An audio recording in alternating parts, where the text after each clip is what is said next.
No, you're the social animal. You're the one that does all the talking and the video. Oh, well, it's funny. I was thinking about like how, like like in a football broadcast, how you have like a play-by-play person and a color person. Yeah. I would say that you're the color person. I'm more of a play-by-play person. I deal better like dealing with just someone asking me something and me responding. Right. Whereas I think that you can kind of free form, just tell stories and all that kind of stuff better than I can. So. Well, maybe it's a good combination then, right? Yeah, I think so. All right, so let's see. Is the stream okay? The stream is live, so it'll take a little bit for people to pop in there. You got my iPad here, so I want to try and hopefully be able to see chat as it's occurring. Mm-hmm. Yeah, because last week you were trying to use, or 2 weeks ago you were trying to use your Android or something to do that? Yeah. All right, yeah, we got a couple guys dropping in. Missile Dropkicks here. Stephen Banks is here.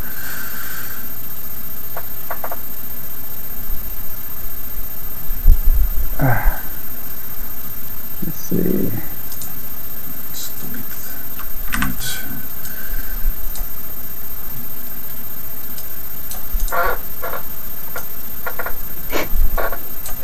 that. Okay, got it. This week we have your M Super in the background, Marty. Very nice. Yeah, I'm just going to rotate through all my wheels. That'll take a while. We'll be done next year, probably. Okay. But I have a story to tell for this week. Oh, good. We'll see. M Super, so. I like the stories. All right, so we got 5 whole people in there right now. I wonder how if it's possible for me to see how many people are. I don't see anything that indicates how many people actually logged in. I think it does. When you're watching it live, I think it shows how many people are in. Like I've seen other people's live streams, and you do see it. Oh, okay. I had to get out of chat mode. So 12. Mm-hmm. Yep. Hi, everybody. Marty and I are working out some technical difficulties that I don't quite have worked out, so... Yeah, he's going to put me front and center this time, yeah, but he's really got... Duff's really has to fix this, because I don't like being too domineering. Yeah, that's all right. So Stefan. Hey, Stefan. It's 1 a.m. in the UK and he's watching. Oh my goodness. Yeah, I'm pretty sure I know who you are, right? You love to smile at the end of your videos for like a quarter of a second. So that's funny. No, I'm not sure who that is. He's posted a few just a few videos online showing his enthusiasm for our sport. But okay. It's just funny. He's riding. He's real serious, or just focused. He's not talking or anything. And at the very end of right before he cuts the video, he goes a big smile, and then he cuts off. That's good. But yeah, so it's 1 a.m. there. Oh, that's dedication. Sorry, guys. That I don't know. It's just I guess Duff and I just have to make it work best for us, and the hell with the rest of you guys. Exactly. I mean, it's tough. It's 5 o'clock my time, so having it earlier in the day for me, which would be better for you guys, like overseas, it just kind of breaks up my day. Weekends, I wouldn't mind having it 8 o'clock my time. If I could get Duff to stay up till start at maybe 11 o'clock, that would be like... That'd be great. Great. Well, they have. I mean, over in the UK now, they have Ian, because Ian's talking about doing his broadcast. So yeah, that's pretty good. Yeah, I think he'd be great in that role. He's ripping us off, man. He is, but it's all right. I don't mind if Ian rips me off. No, everyone has their own take. That's what's fun about it. Yep. It's kind of fun watching. Well, hopefully he'll actually, I think he was talking about having someone participate with him. Maybe it's definitely interesting to see dialogue between people. Well, it'd be funny if it was him and Jonathan, his buddy Jonathan, because they're hilarious when they're together. I know.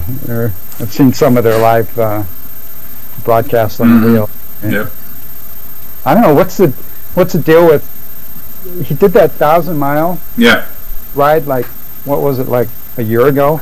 I'm exaggerating. It's probably 6 months at least, yeah. And you just put out day 2 or 3, I think.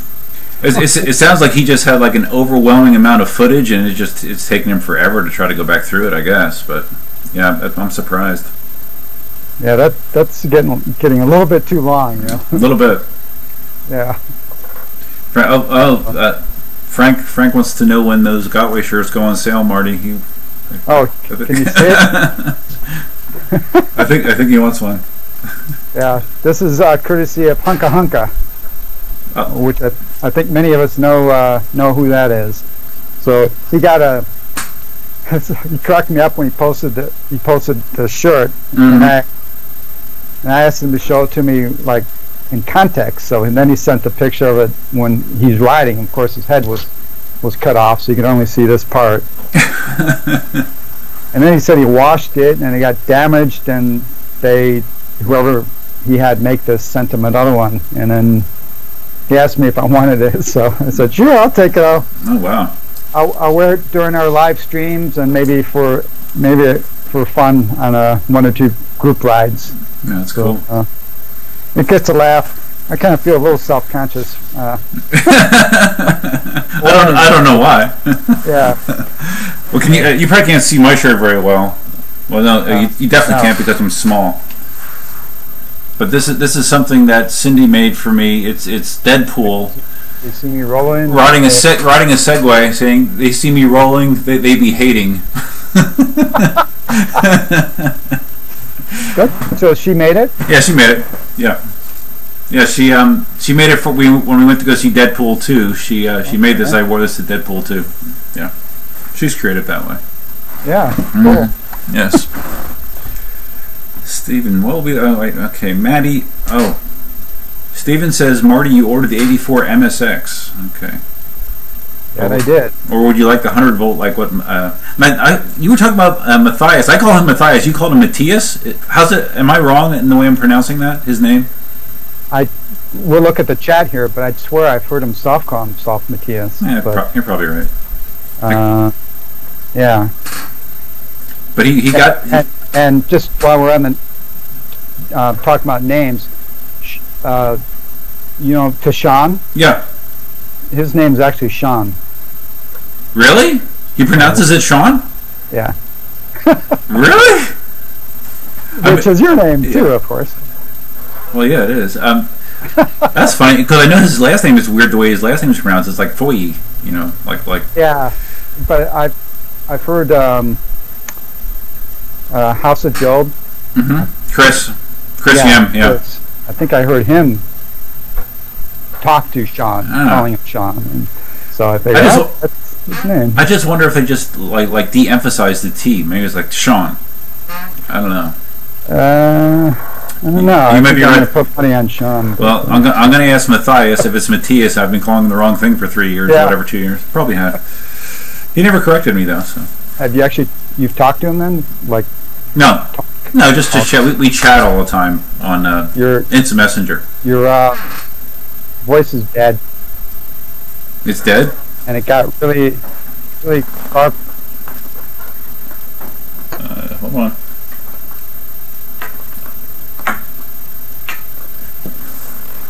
Can you hear me now? No? Can't hear you. And I'm hearing a lot of echo too. Alright, hold on.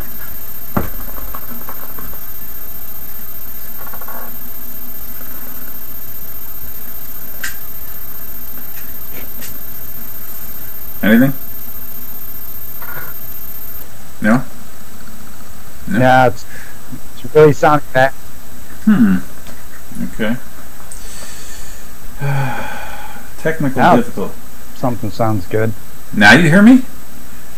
Yeah. Okay.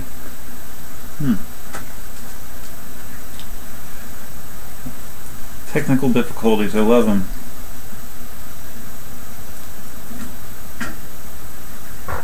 Well, guys, we'll get this worked out in a few months. Yeah. Are you sure? Yeah, for sure. Wait, you know what? Here, hold on. Let's do this. Do this. Do that. you must not be using a USB mic. It is actually.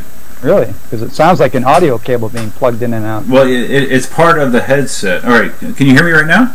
Yeah. I feel fine. Or sound fine? Yeah. Oh, all right. Weird. Yeah, this is a Turtle Beach headset that has a USB component and a conventional microphone jack. So, all right, I think we're okay now. All right. So, anyways, all right, what are we missing here? All right, Missile hears me. Well, okay, the chat hears me. That's weird. Someone said you were loud and distorting. Okay. But I don't know if he was talking about your voice or. I'm probably just annoying. I don't know. Yeah. So, Missile, what are you doing isometric pressure on your foot pads when you dismount? Are you talking about when I'm getting off the one wheel? Must be. So, what do you think about my one wheel, Marty? Well, I'm enjoying watching it. I'm a little disappointed that so far all your crashes have been off camera, or you've cut the scene so we don't actually see. The last one from day 3, it cut because I hit the button on the camera as I hit the pavement. Okay. That's why if you look at it, like for a split second, you can see my head back against the pavement, and yeah, so that it's been a learning experience. But today I rode and I didn't have any accidents, so it's getting better. Yeah, I saw your latest video. Mm-hmm. Yeah, that one where I think that's a classic danger of skateboarders, is because you're leaning backward quite often. If you fall, your head right on the.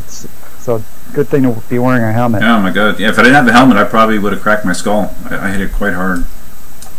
How's your neck today, though? It's sore, but it's not. I thought it was going to be really stiff, and it's not terrible. So we're not going to see any more EUC videos from you? Oh no, you will. I'm waiting for my 18L though. I sent an email to Jason today asking him if there's any ETA on the slow boat ones. I haven't heard anything lately, so except July. I know everyone's getting their. I'm seeing people getting their 18Ls, their M Super X's, and then we're big enthusiasts and we don't have anything. I know. Well, I saw is it EUC NYC? I guess he just got an 18L a couple days ago, maybe like 3 or 4 days ago. So I'm hoping Jason gets his soon. Yeah, we're second week of July now, so and I got it. I guess ours should be coming in within, I'm going to guess, 2 weeks before we actually have them, physically. So you haven't heard anything from Jason either? Any updates? No, but I don't bug him. Last time I sent him an email, it took him about 3 or 4 days for him to respond. So I get the sense that he's swamped. Yeah, I think so. Okay, so Steven said, I think my mic dropped out right when I was asking this. He was asking about if you would have preferred to get the 100-volt M Super or the M Super X as opposed to the 84-volt. Yeah, no, that's a frustrating thing with Gotway, and I think I've written about this, that their release cycle is so fast compared to all of the manufacturers. It's crazy. They're just churning out these things, and they appear to have like almost zero publicity. Where KingSong and Inmotion, they build up to the event for weeks and months ahead of time. Oh, we're coming up with it, and meanwhile, Gotway doesn't say anything, and all of a sudden, boom, there's a new wheel pops up. It's a little scary.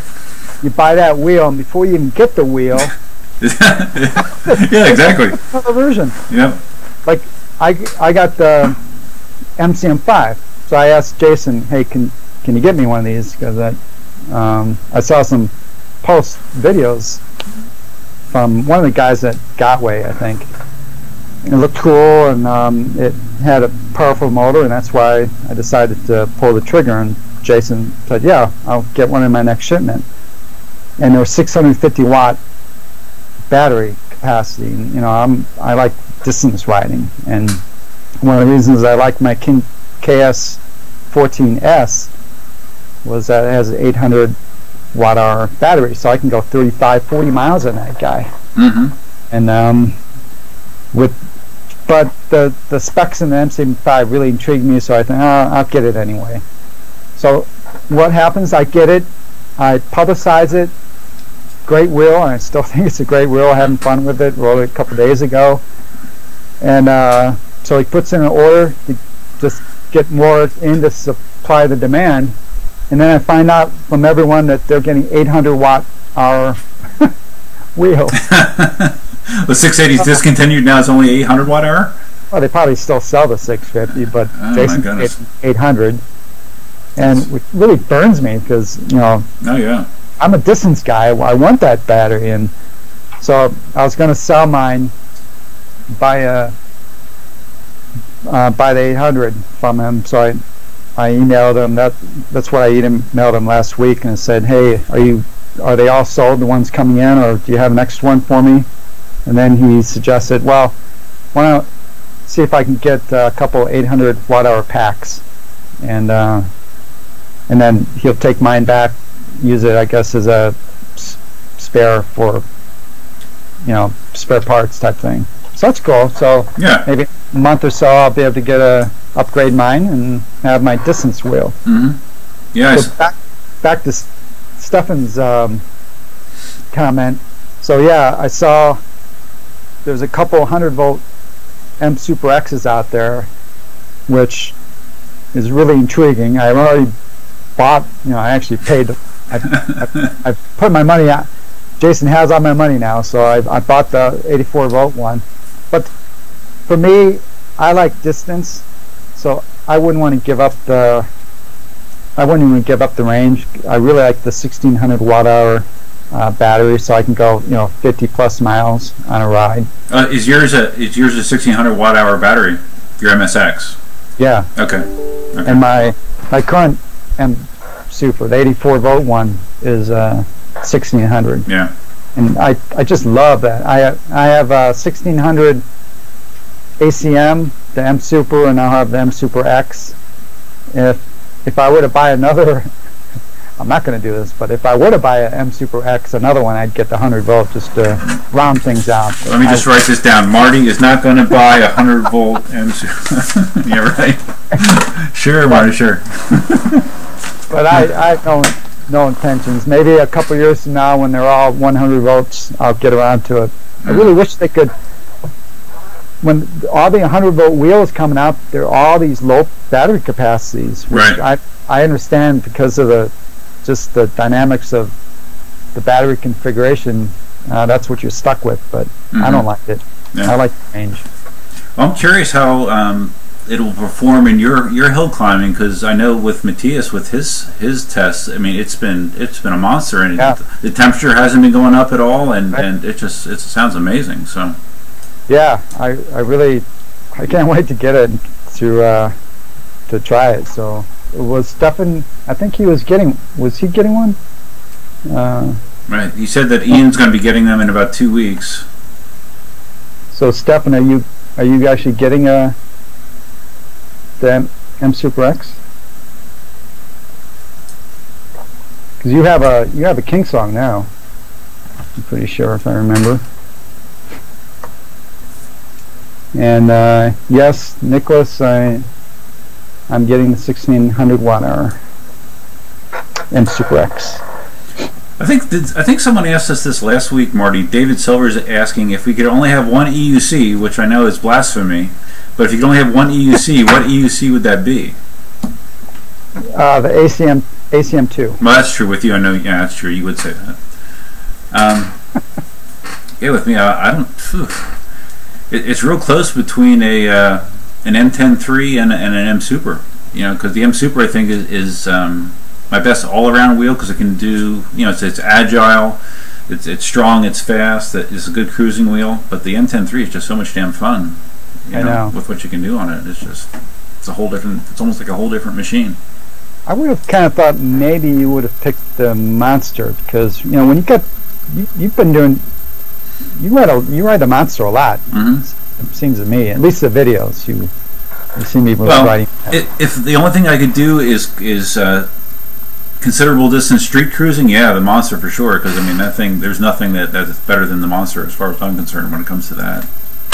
But like maneuverability and stuff, it's a lot more to throw around than the smaller wheels. Right. Stephen Banks gives a thumbs up. Maybe that means he is getting an MSX. All right. Yeah, well, good choice. Yeah. So I have some notes here. Oh, good. Some things I wanted to touch on. Well, so Chooch's video. Which one? Well, which one? Yeah, I've been enjoying watching him though. He didn't seem to put out many, considering he had the wheel for 2 weeks. Yeah, see, it's funny. When we had our last stream, I figured you would have it by now. I thought you were going to have it for 4th of July holiday. Believe me, because I've been off since 4th of July, so I had that off, and then I took Thursday and Friday off. Oh man! And so I had a 5-day week. That's okay, but it's just funny that you took vacation off. You killed yourself. You had it for what, 3 days or 3 days. Something insane like that. And then he has it for coming on 2 weeks now. and I think he's only put out like 3 real videos on it. And so Jason, when I talked to Jason last week, Wednesday, he got back to me about the MCM5 and the battery. And then he mentioned that Chooch is done with the wheel. Yeah, okay. That was Wednesday. and then Thursday morning I get the FedEx email that says. So Jason got the label. He could pay for the shipping label. He got the label. That was Thursday. Oh my God. I thought, wow, maybe it'll get. Colorado is pretty close to California, right? Sure. Maybe it'll get out at FedEx sometime on Thursday, right? No. Friday, no. Saturday, no. Not even shipped. Well, not shipped yet. So, Chooch, if you're watching this, you better get that wheel on Monday. Yeah, I hope so. The label might expire after so long. I don't know how long they're good for. So I know, Duff, that you really worked your butt off to get your review done in 3 days. But I'm gonna take a lead from Chooch, and I'm gonna have it for probably 2 weeks. Yeah, keep it for 2 years. Who cares? Well, you said someone's getting it after you, though. You think? I forget who. Someone on the forum I made a reference to that. I'm going to try and keep it as long as I can. Some guy from up north to me, commented, "Hey, I think we're getting it next, so don't hog it too much." Yeah. I got a lot of riding planned for. So. Oh, I have no doubt. You're going to test the hell out of that thing. Try and keep it for a couple weeks. So I want to mention, probably no one watching us is actually in Southern California, probably, but I am gonna have a Z10 demos day in LA next Saturday. Well, you might not have the wheel by then. Unless it's in the world, then I have to postpone it. But that's the plan. We're going to be riding Griffith Park. I have an announcement on Facebook and on the forums. I'll probably push out one more announcement once I know I'm going to be getting the wheel. But we'll be riding Griffith Park in the evening. It's a hosting for Michael Vu. I think I got the name right from my memory. He's coming out with his, I think it's his girlfriend, might be his wife, but he's a longtime forum member, and he visits various areas. So he's coming out to LA. He's from Texas. He's actually FedExing his wheels out to California. He's visiting California, and when he's out here, he touched bases with me to see if we could do a group ride. So I organized the group ride for Saturday, and then I figure we'll tack on the Z10 for anyone who wants to see it and come out and ride it and test it. So that's cool. That's a great idea. That's my plans there. Cool. But so Chooch's videos. So I watched the one. I think he published it today. His long summary. Yes, I watched that as well. So, and again, I enjoy watching all these videos. Yours, New York, the New York guys, his. Yep. He definitely had his experiences with the tire pressure.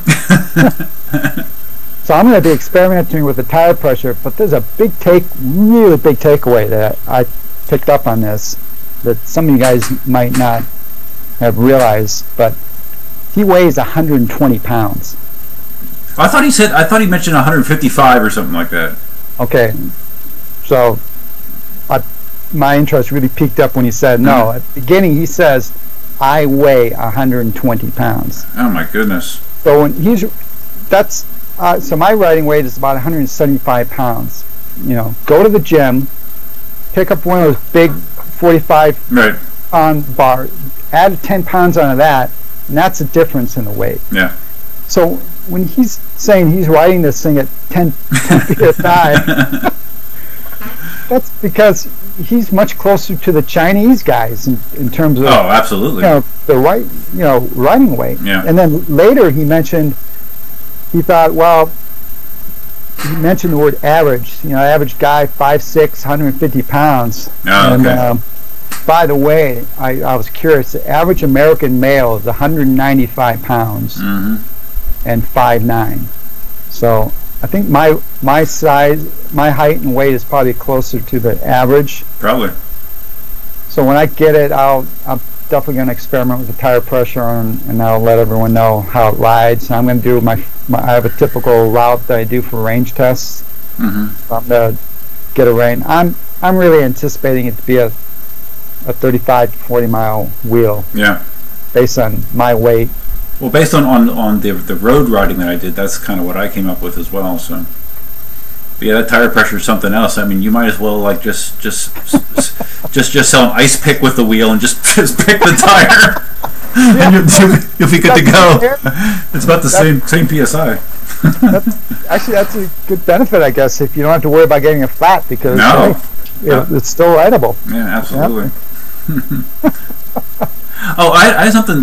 David asked something in chat here, Marty, and it reminded me of something that you actually got to see firsthand. Was the V10F issue with your buddy that has the Inmotion V10F and how it was getting constant overloads? Yet when you did your testing, you didn't seem to have that problem hardly at all, except when you did Overheat Hill. Right. So I think I've learned something. For one thing, I didn't have a working app when I had that wheel. There was no app for it because I had the pre-production. Right. Oh, and apparently they hadn't given out even the beta apps for anyone, and they were going to get one to me, but then the wheel failed on me. So I had to cut all my testing short. So when it overloaded near the top of the hill, I assumed it was overheating. Because the KingSong had overheated, and I could look at the temperature on that.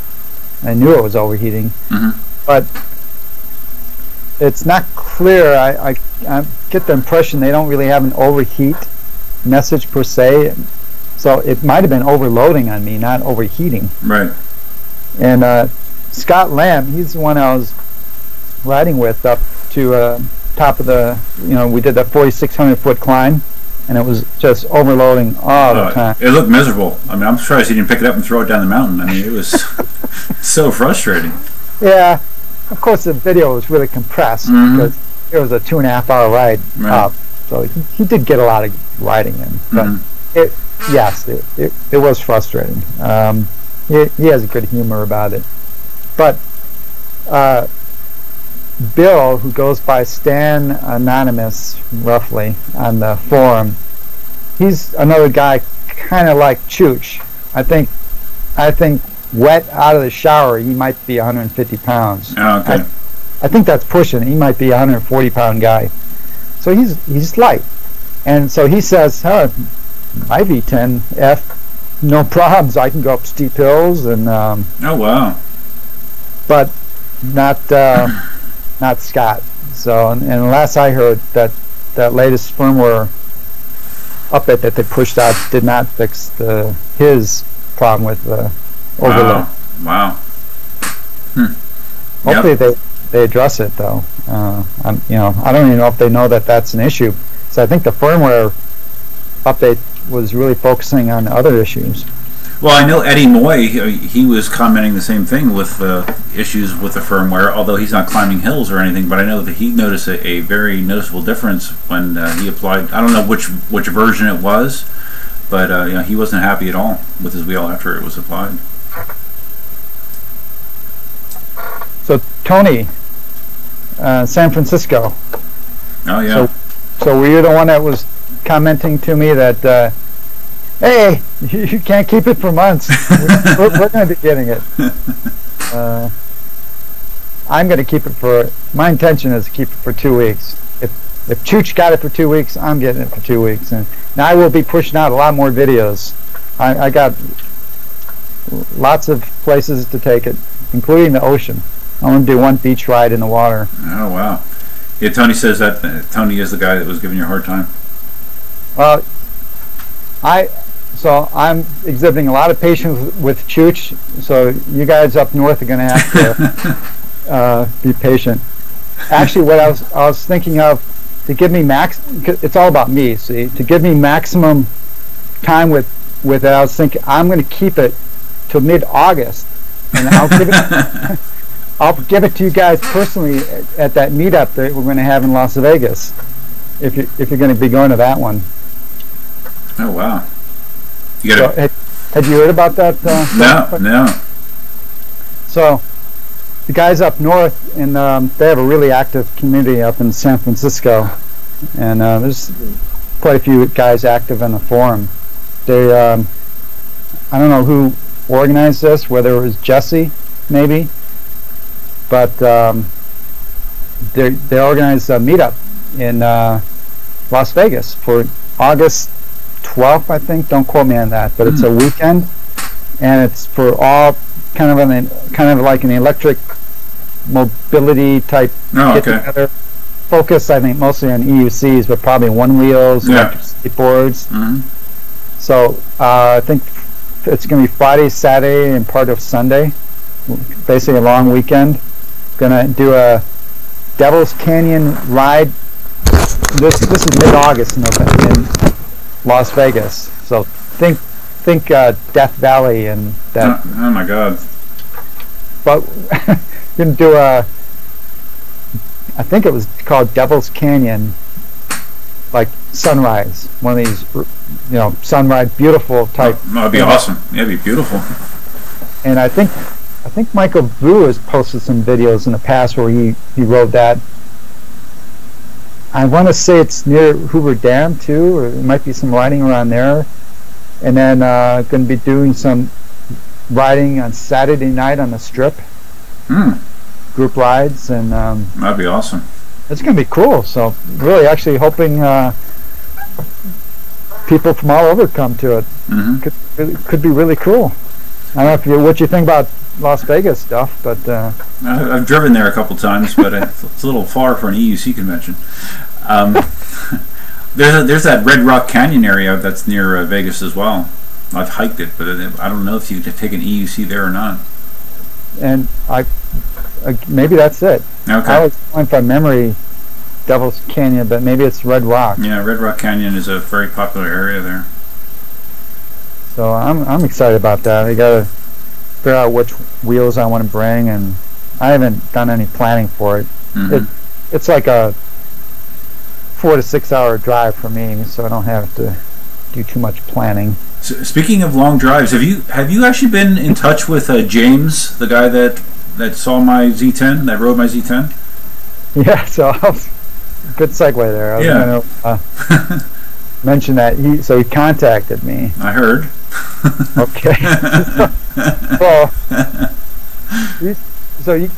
some of you guys probably saw where he came.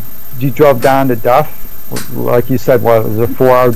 Like a 4 hour drive. Yeah, he lives north of Orlando, and it was close to a 4 hour drive down to me and back the same day, just because he wanted to try out the Z10. So he sends me a message, and says, "Hey, I'm thinking of driving to you for the Z10, demo and ride and stuff, and hang out and group rides and." I tried to. Well, I can't honestly do in good conscience, I can't, encourage him to make that huge drive out there just for this, because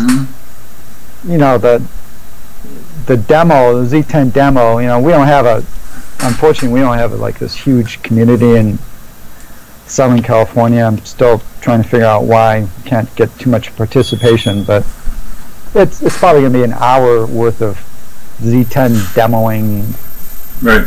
Unless I'm amazed by some huge turnout.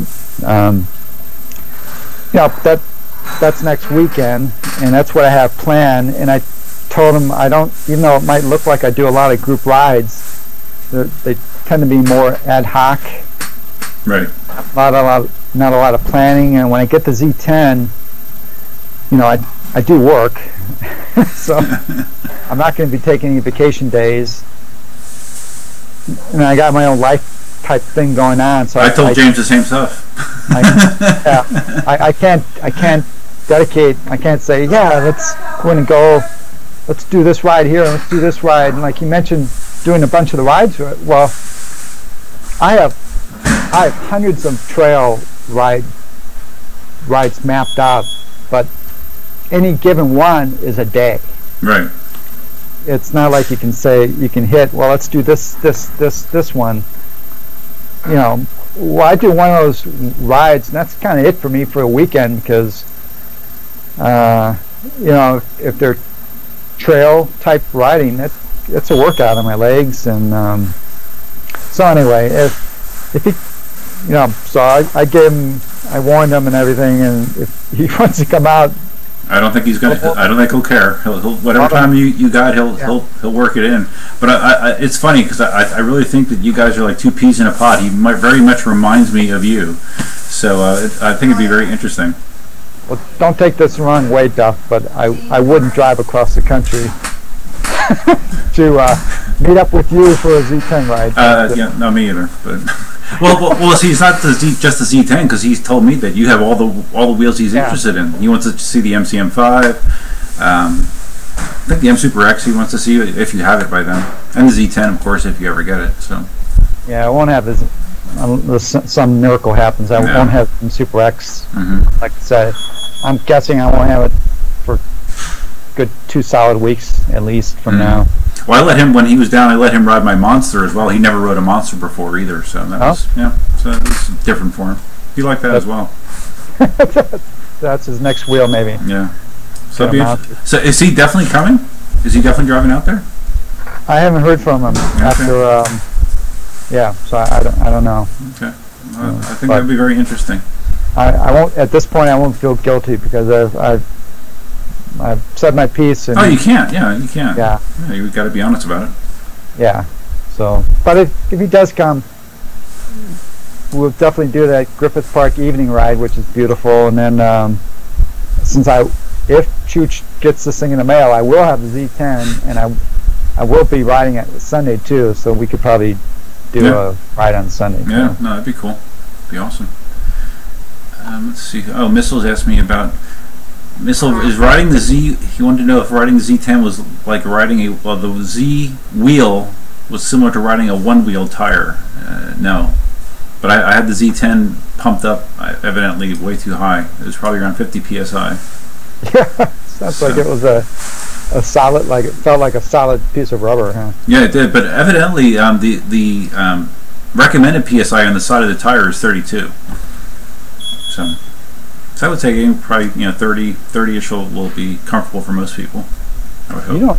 I get the impression today you don't check your tire pressures, because you mentioned on your one. Hey, let's see. I think maybe I need to check the pressure. I don't know why. Well, it was banging across the joints in the sidewalk. So they recommend 20, but some people ride them a lot less. So I got to check and see what it is. But no, I don't check it that often. If it feels flat, then I check it. So you're gonna check it, and it's probably gonna be, my God, it's 60. Yeah, probably. Yeah, probably. So someone, let's see. I'm looking here. Judea. Sorry, I don't. Jessatech. I don't know how you say that. We're gonna murder everyone's names. Yeah. You understand, I'm sure. He asked about what range I got in the V10F. Unfortunately, all I was able to do was my mountain range, or a stress test. I pushed out 5 videos on that, and the wheel died the next day. I'd had scheduled a V10F demo day at Griffith Park, so I had the wheel with me, charged up, and I don't think I ever heard about this, about it dying. Oh, really? No, I don't think I ever heard about it. Did you mention it in the video or not? I don't think you know how it goes. All the videos, I imagine I did, but yeah. So I rode it at the beach one day. I had access to it for 3 days, and I work. So I was riding. I rode it at work in the afternoon at the beach. In the morning, I did my mountain stress test. I think I did that Thursday, and then Friday I rode at the beach on the trails, so I didn't ride it on the sand. And then Saturday we had a demo day planned to invite people, and Jeff from Inmotion came up from San Diego and had, I don't know, half a dozen plus people there. There was a French guy from France was there. Oh, wow. He didn't come from France just to see it, but he was in town, and he came to check it out. And yeah, so hi. So took it out of the truck, set up, and it wouldn't turn on. Oh, get out! I didn't know that. Wow. It was dead. So we shot a bunch of video, really giving Inmotion a hard time, but we were nice and didn't publicize the video. Okay. Because it crapped out on me. So I apparently broke it, but so. It's that beach ride, Marty. It's that beach ride. So Jeff took it back with him, and then Bob, I don't know his last name, but he's Inmotion guy from China, you know. He reported, I don't know if they sent it back to China or where they did the work, but they determined that the battery had gotten water in it, and that's what had killed it. Really? Now, it's not water for me. I did trail riding along the beach, but apparently when they had it last, I think they said in Seattle, before I had it, it was up in Seattle, and maybe it had been raining, and they said that they kind of implied that the pre-production model, it wasn't well sealed, and water had gotten in the battery, and that's why it crapped out on me. So, long story short, I was not able to actually do all the tests I wanted to do. So I didn't do my range. I had planned to do a range test, and I did not get to do one. So like, knowing what you know now and the current state of the V10F, like, would you still like want to buy one? You think? No. Okay. I would never buy one. Yeah, that's kind of what I'm thinking too. As it stands now. Right. I can't predict the future. I'm not going to buy one based on assuming that they're going to fix it, because, to be honest, I'm not convinced that they will fix this overload. I don't know, because it seems to be weight related. Maybe I'm borderline my weight, and Scott, he's 205, I think he said, and if you see him, it's not like he's a he looks like a normal guy. He's got muscle. He's a well-built guy, and and that's just too much for him. And at this point, I don't know if Inmotion knows what to do about it. It might be part of their safety mechanisms that they're not prepared to override, right? And so I would not buy one, and I would not recommend that wheel to any person that weighs more than Chooch or Stan, Bill. They say if you're not a lightweight guy, and so if you're not a lightweight guy and you like to do hills, don't buy a V10F. Wait till they fix it. Yeah, that's crazy. And now, I know Scott likes the wheel, and he's my test case. So if they push out some firmware and it works for him, and we're going to do the 4,600-foot climb again. Mm-hmm. So that'll tell the whole story. Oh yeah. If that wheel does that whole climb with no overload, because I can do that whole climb more or less non-stop on all my Gotway wheels. So if V10 can do that, then I'll say, buy it, great wheel. But until then, I'm not going to assume that it's going to be fixed. Well, see, the thing is when all that was happening, he said he was checking his app, and it was showing that the temperature was fine, and the current draw was not excessive.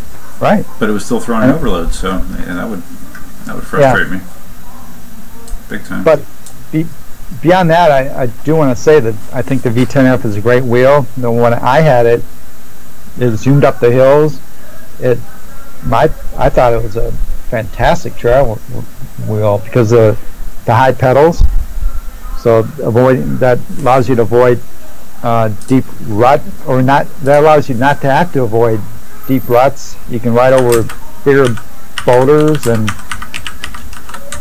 so I think it's a great wheel. All around wheel, and most people I don't think are riding these wheels in hills. I don't know how much of an outlier I am. Yeah, can you go in the other room, or where do you? Or in the country. Yeah, I hear it very loudly. So I don't know. Okay. It's got good bones though. Yeah, no, it seemed it, but I thought it was really disappointing that it was doing that to Scott. Yeah. All right, Marty, what range? Okay, we already answered that. I'm backing up here. What about ETS today? James. Someone's asking about my one-wheel training. The one-wheel training is going well. If you saw the video I just posted today, I had a good ride through the park here. No falls. I still can't get off the thing very consistently, but it's surprisingly not as hard as I thought it might be. And I'm not sure if that's because just in general that platform is just easier to learn, or my EUC training has helped, just feel with what it's like to have a device that's auto-balancing for you, I have a feeling it's easier to learn. I mean, for one thing, you essentially don't have to do any balancing side to side because of the thick tire. Yeah, right? Yeah, going straight is very easy because it's like a 9-inch tire. It's crazy. So if you think about it, it really is kind of like an EUC with a fat tire. If that one wheel had a 1.5-inch tire, right, then you'd have to be balancing left and right, and it'd probably be murder. I bet you could do it though eventually. Yeah, probably. Well, I saw a YouTube video where some kid basically built a one-wheel platform and slapped it on top of an EUC. So yeah, I saw it too. So I'm sure the one wheel is easier. It looks like it'd be fun to. I think you'd like it. Yeah, I think you'd like it. Okay. I might have one someday in my future. Nothing. If I do, it'll probably be a year from now, based on what I can envision. Why does he say? So, let's see. It was idle scooter rider or something. He says, "I can't tell whether you are in a leisure chair or a wheelchair." I don't know what. Right now, probably my chair I'm laying in right now, or sitting in right now. I see. Yes, I recline a lot. That's my normal seating position. I'm not upright and proper like Marty is. Okay. I'm a sloucher. Okay, ship it. Yes, I know that. All right. How many people do we have? We have 38. I see. 38. Cool.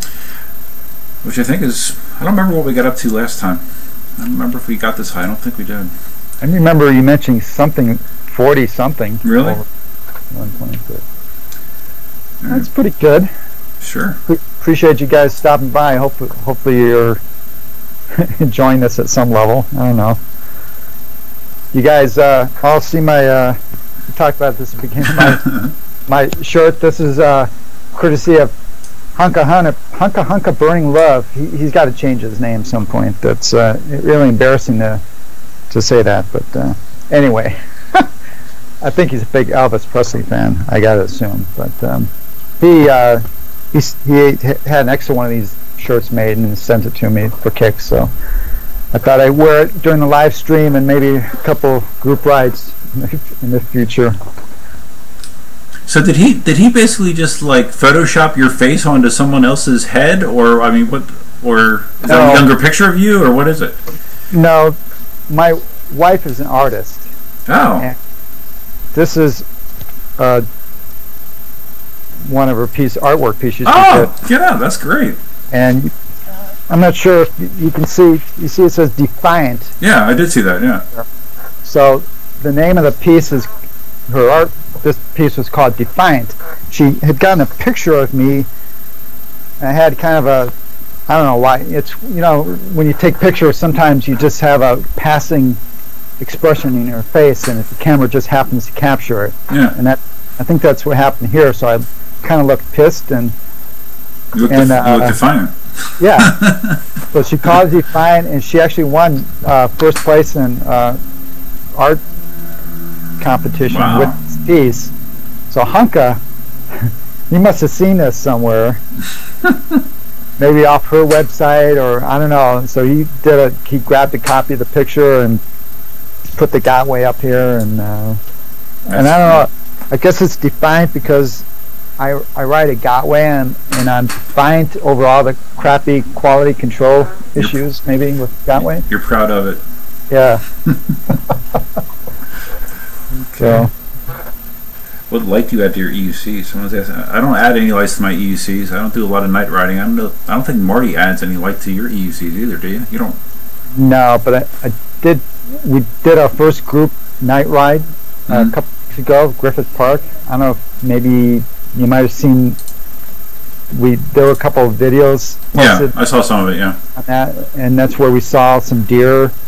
One deer ran right across me, like 10 feet away from me. It was pretty wild. But for that ride, I bought 1,000 lumen light. You know, one of these kind of super powerful light, and I strapped it to my wrist, which I think works better than putting a light on your helmet, because you have it on your helmet and you turn around to say something to someone, you're blinding them. Yeah, blind them. And you can mount it to your wheel. That's better than nothing. But I think if you're on your wrist, you could. For me, it worked great. I could just kind of go like this, and I could shine light into my turns where I was going, and yeah. So I think mounting it to your wrist. Check that out if you. I wonder if that's similar to. I know Chooch has like a big orange light that he actually had it strapped onto the Z10, I think, and I'm wondering if it's a similar. No, oh, it's different. It's not a light. I actually bought that same unit based on one of his early videos. It's a speaker. That's a speaker? That's really? A speaker.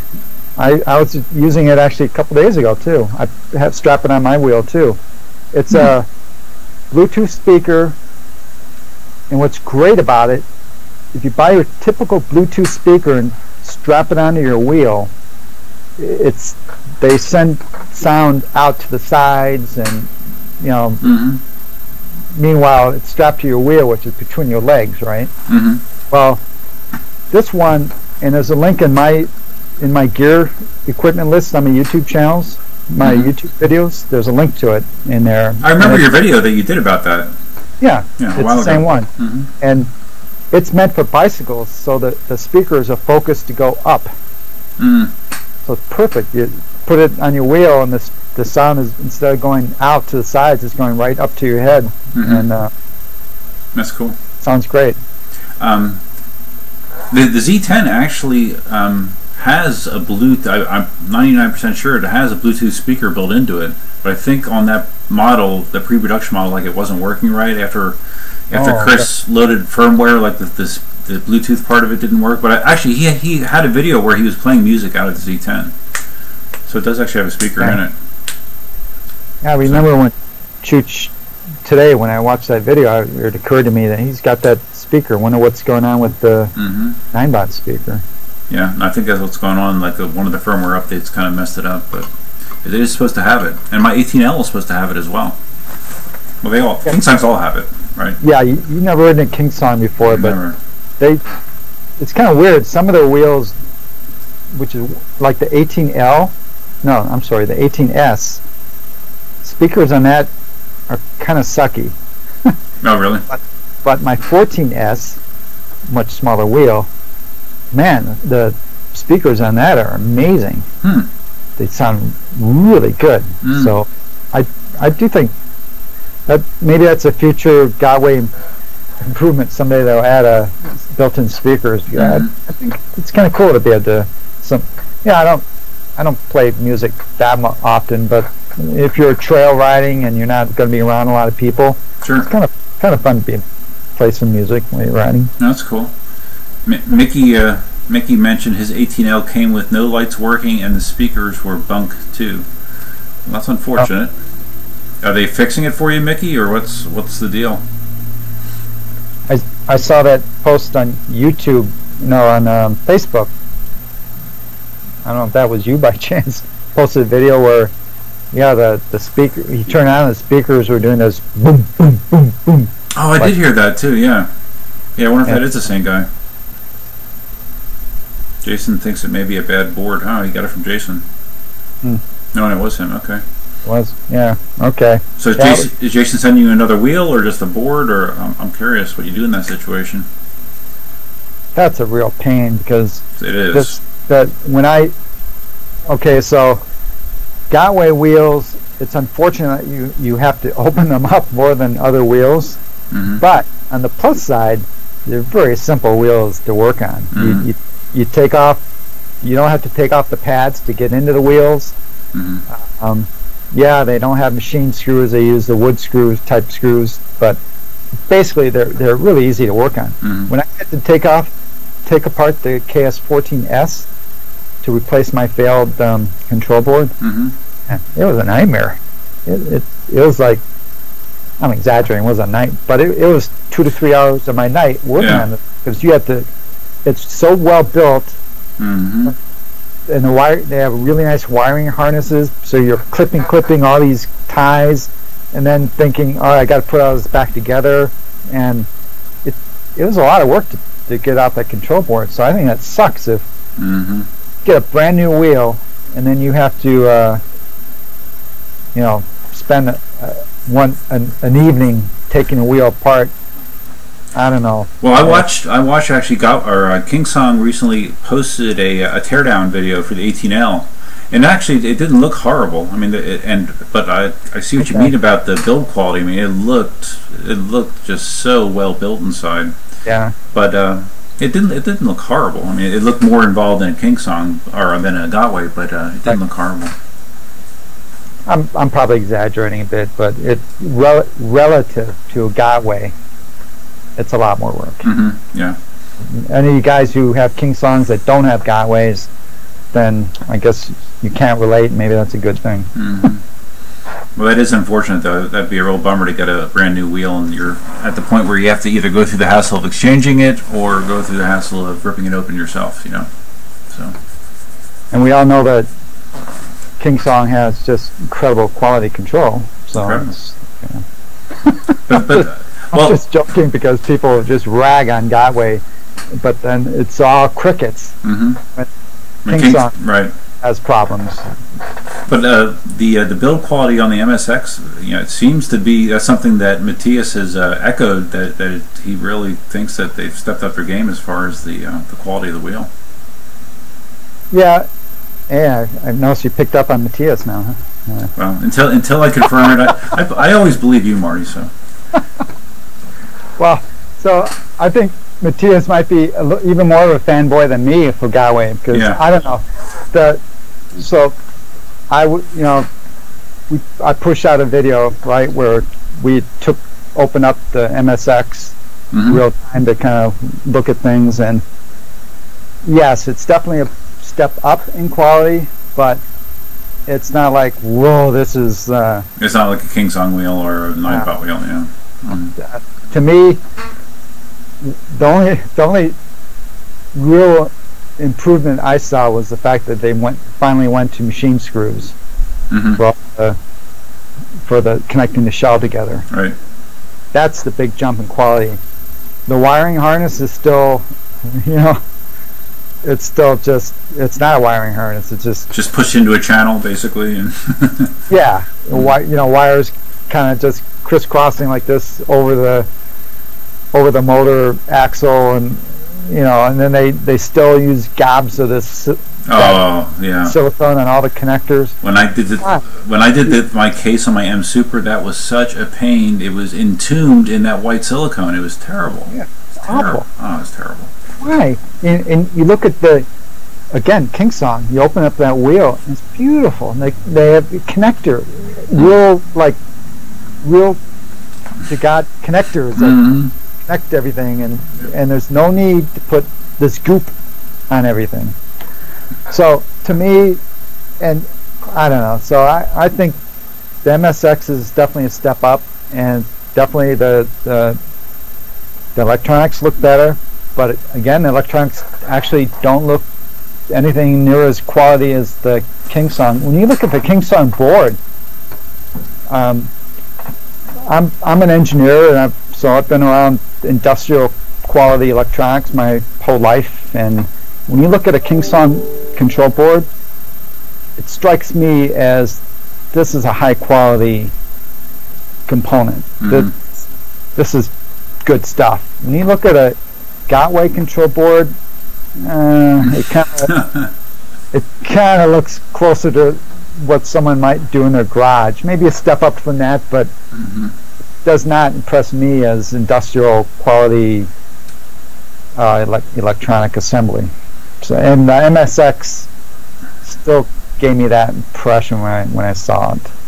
So I wonder, like with all KingSong's, I keep mixing the two up. With all Gotway's success, that have they upgraded their manufacturing facilities yet? Or are they still building in the same place? I mean, I'm just curious because obviously they're doing well. Yeah. And I'm just curious if they're investing back in the company to try to make higher quality wheels. I would love to go to take a trip to China. Go to Gotway headquarters. Go in there and shake them and go, hey, that's what you're doing, and you make incredible wheels, and the performance is just mind-boggling compared to all the competition. They make you guys keep churning out these fantastic wheels, and you keep upping your game, but why do you but then you do some of there's such crappy parts to it that just shake your head. And I'd love to, if I could speak Chinese and have a real dialogue with them, or if there's anyone there that actually speaks English. Well, hasn't Jason been to the Gotway manufacturing facility? Yeah, I thought so. Okay. I don't know what kind of dialogue he has with them, and whether he has to go through an interpreter. I don't know, but I would love to talk to him, and I would praise them and tell them all the great things that they're doing. But then I just ask, why are you doing these things? Why don't you do? And I could give them a list. Yeah. I think a quality list of things that they could pursue, and boy, if they would just kill it if they made quality wheels at the level of like a KingSong. Wow. Yeah, there'd be no competition if they could do that. Maybe they can't. Maybe literally they don't have the right people in their company that are capable of doing it. Maybe that's the reason. So Marty, David Silver, he's asking about the best beginner wheel now for a 200-pound guy, and that's a common question. Yeah. Someone actually asked, I think they asked that on a comment on one of my videos about that, and I always refer back to the 9bot 1E Plus as to me it was like the perfect beginner's wheel, just because it's so durable. It's not super fast, it's going to kill you. It doesn't cost a fortune. But I mean, if you had to go back, would you go right to the ACM again, or do you think it would have been better served going with something less expensive, less powerful? It served me well. I don't think. I think I still think I would go for a quality wheel, something that will last you a long time. I mean, you can learn on cheaper wheel, like you're saying, get like a 9bot, but you're going to outgrow that, and so I don't know. It's so hard. I think KingSong makes, I think the 16-inch, which oddly, you don't have a 16-inch wheel. I don't think you've ever owned one, have you? Or was the 9-bot a 16? That is a 16. Actually, yeah. The 1E Plus is a 16-inch wheel. Actually, yeah. Okay. I guess I'm thinking. I know. The S1 is a 14-inch wheel. I probably should get a lot of pushback in this, but I tend not to think of 9-bots as real wheels. Oh, you're so mean, Marty. But in terms of a performance wheel, you haven't had a 16-inch wheel, though I know you've ridden the ACM, but you didn't like it much. Yeah, it was too short and squatty for me. Yeah, but I know you love it. I think a lot of people do tend to agree that a 16-inch wheel is ideal, general purpose, kind of do it all wheel. Yep. And the KingSong 16S is a great wheel, and you know, I just don't have one because I have other wheels in that size that work better for me. But you know, again, 16S is a quality, particularly if you're a little more gun shy about, you know, Gotway wheels at this point. You know, KingSong 16S is a great wheel. I think the V10F actually probably is a better wheel to get than the KingSong, but I think it's more expensive than the 16S. So if you're on a budget, probably the 16S would be the better wheel. But if you're not really on a budget, the V10F is a great wheel. I think in all aspects, except for the trolley handle, it beats the 16S. Trolley handle sucks, in my opinion, on the V10F. Well, see, I was already used to that because the 9-bot. Well, no, the V5F has the same kind of trolley handle. Oh. Doesn't the 9-bot have that kind of a lever? Well, yeah, no, the 9-bot one really sucks. That's just a carrying handle, actually. Oh wait, really? Which you're talking about the 9-bot 1E Plus? The one you learned on. No, that's a carrying handle. That's not a trolley handle. You could attach it. You could buy a trolley handle, but no, that's just a carrying handle, and it used to break all the time as well. Oh, okay. Well, I think the KingSong trolley handles are the best handles in all that you can get. Everything else is a downgrade from that because it's in the middle of the wheel, it's diagonal across the wheel, so it just puts the balance perfectly centered on the wheel. The trolley handles like the Tesla, which are off to the side, they're better, but it's off to the side, and so the balance is still not great. Or the trolley handles in the back, like the M Super. Yeah, that's not great. That's not great. I mean, it's certainly better than nothing.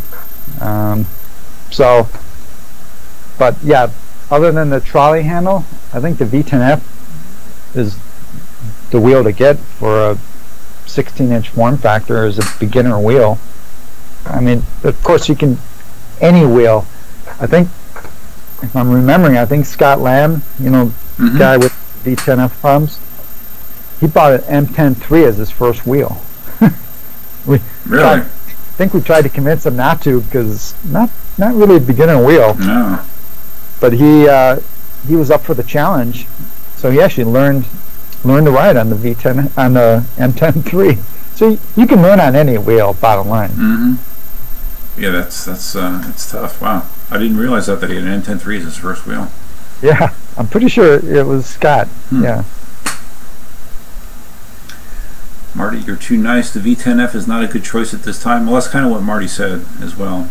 Until they get this issue worked out where you're getting these constant overload messages when the wheel's put under moderate stress. That's no good. But if you're a flatlander like Duff, right? Yeah, I probably would never get that. Yeah. Yeah. So it kind of depends on how you're going to be using the wheel, and I think, yeah, you're right. I did mention I wouldn't Well, I said I would for yourself. Yeah, or for any people that do hill riding. Right. Or if you're on the heavier side, yeah, maybe don't buy the V10F. But so I think with no qualifiers, the 16S would be the wheel to get then. Mm-hmm. So I know no issues with the 16S. It's just a quality wheel. Yeah, someone asked, when Ian was doing his stream, someone asked him a similar question, and he recommended the 16S as well. Yeah, with taking into consideration that the 16S is probably more expensive. Well, no, it's not more than a V10F. From him, it might be. Maybe in his prices, maybe it's more. I don't know. Well, he was comparing. I think actually he was comparing the Inmotion V8 to the 16S, but the V8 has such inferior specs as far as battery and power that he thought the 16S was a better option overall. Yeah, I can't see why anyone would buy a V8 at this point. I mean, it's just it's old. It's old. Although Ian said that it's it's kind of just super reliable. He's never had a problem with it. He commutes on it a lot, but it doesn't have a lot of power. But you have to. You just have to keep in mind who's riding the wheels and who's making the recommendations. For instance, me, you're looking at a performance-minded person, and there's a lot of people that use these wheels more for commuter, or they're not interested in going more than 10 miles. Mm-hmm. They're not interested in going real fast. So some people, the V8 could be just a perfect wheel, mm-hmm. great wheel. I'm a performance guy. I'd like to ride. I don't like to ride super fast a lot, but I like to have the option there. I do kind of ride extremish conditions and hills and mm-hmm. trails, and the V8's just, in my opinion, not a wheel for me. Mm-hmm. Yeah, no, I couldn't see you riding that. Let's see, Missile. So you nosedived the 84% battery at 13. Okay, that's right. You have a V11 wheel. Well, that's too bad because I have an XR. Did you actually fall, Missile? Did you hurt yourself, or you just ran it off? Running off at 13.5 miles an hour would be kind of hard, I think. I don't know that I could do that.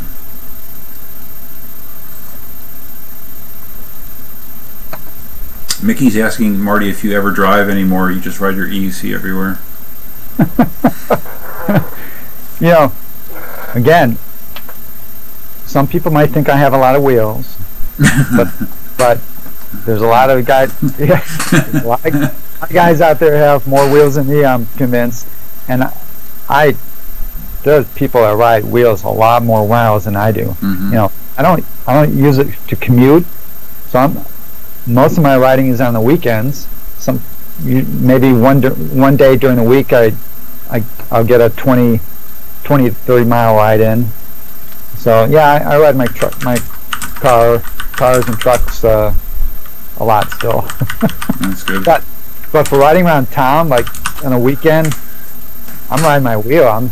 Today I rode out to get my lunch, and yesterday and tonight I'll probably run to the store to get a few supplies. I'll hop on my probably my MCM5 that's accessible to me right now, and yeah, I ride a lot. So your total count right now is 8. That's correct, right?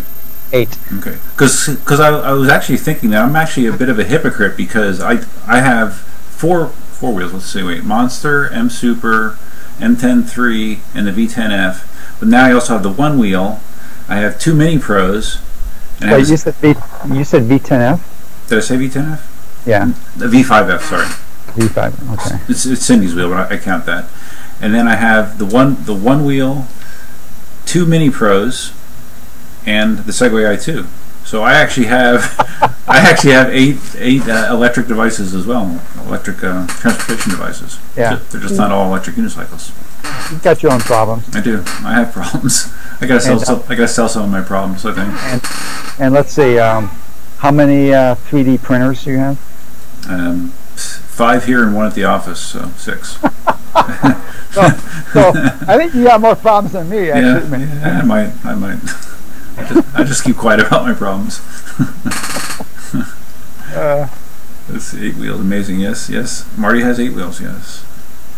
Does my wind blow my MCM5 all over the place? Yes.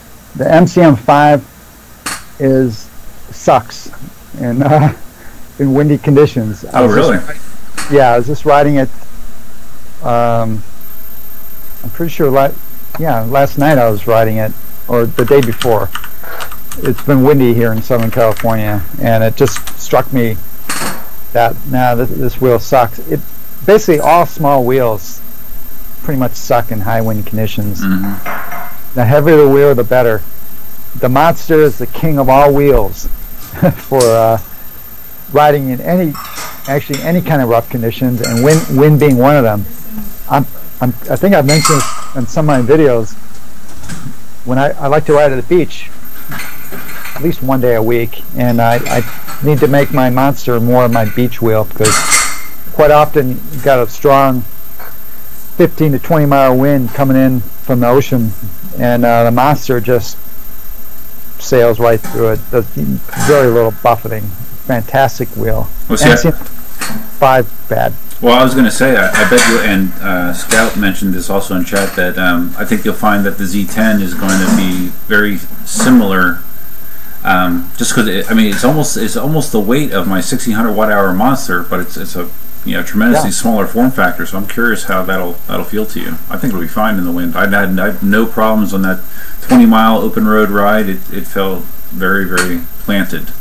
Yeah, I have a feeling you're right. I'm going to definitely be riding it on the beach, both on the sand and on the trail. Mm-hmm. So I'm definitely going to be testing it with the wind. Mm-hmm. And the Z10 kind of makes me think it's closer to the ACM. It's kind of a squatter, heavier, obviously thick wheel. It is thick. So, yeah. But an ACM probably only weighs, what, 45 pounds or 40 pounds? It might be 45. That's true. That's 1600 watt, big battery wheel. It's heavy. Mm-hmm. Yeah, it's true. I wanted to mention that now I have my M Super here. Can you see it more or less? Oh yeah. Okay, so. With your new pads from Matthias. Yeah. That's why it's on the honor chair right now, because so I got 2 items from Matthias. He sent me the mudguard, the small one.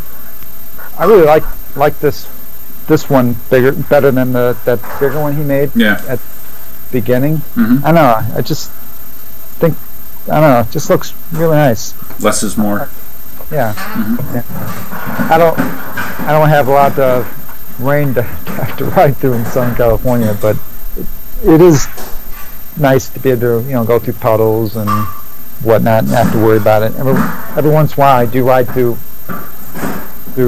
that kind of conditions where I've been splattered with my Monster. Actually, I do want to get something like that for my Monster. It'd be useful. Yeah, he sent me one of his Monster ones, and it makes a big difference. Now I'm curious, why didn't you print? I have one that I printed myself as well, but he wanted to send me the one that he makes, that he printed it in a special material to make it more durable. Yeah, I print my stuff in less expensive plastic that it takes less time to print. So he sent me the type he sells in his store. Okay. But yeah, I could print it myself too if I wanted to.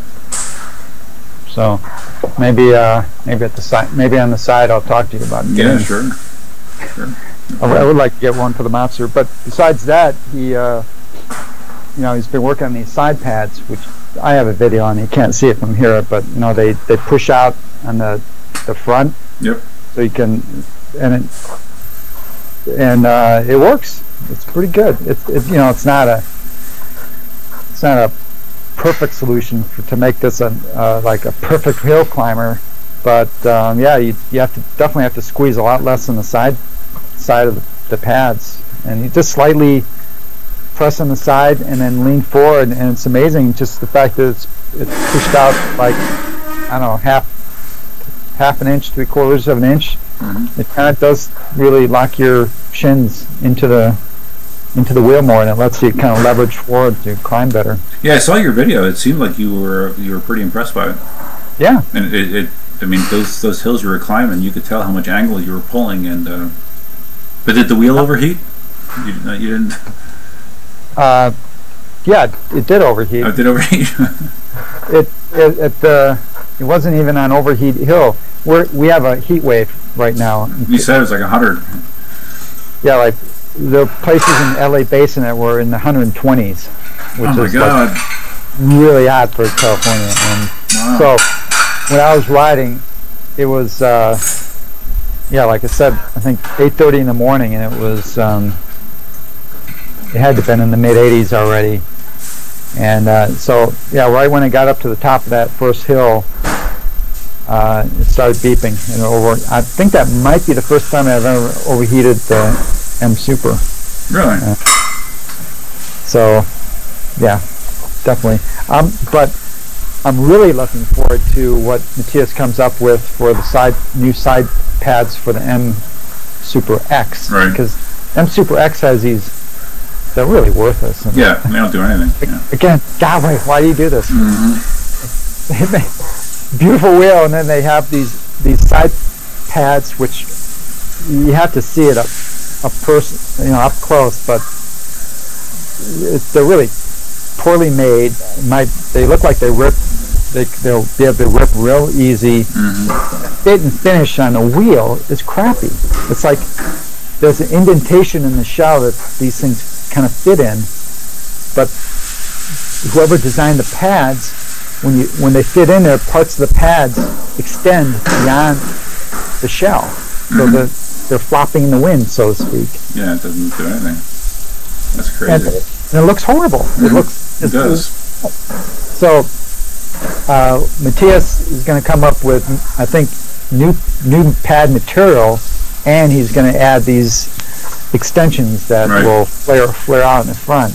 Yeah, that'll help a lot. So I'm definitely going to get a set, whatever it comes up with for my specs.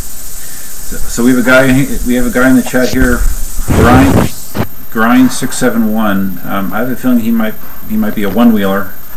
He was asking about how. Is that you, Marty? Yeah, I think it's you.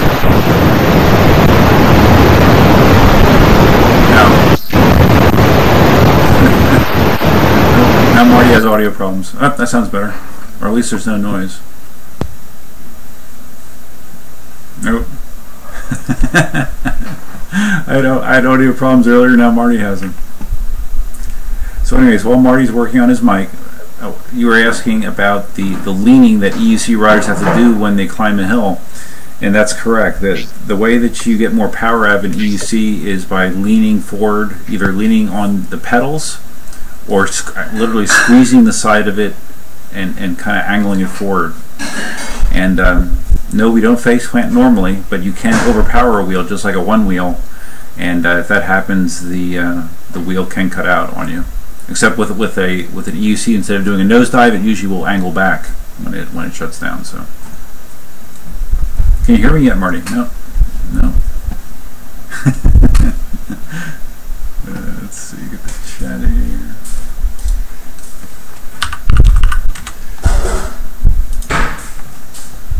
Now, Marty's having audio problems. That's okay. I'll carry the load until he gets it figured out. And also he asked about Ninebot. Ninebot is not an American company. Actually, Ninebot bought Segway, as David mentioned. So Segway's kind of like the American face of Ninebot.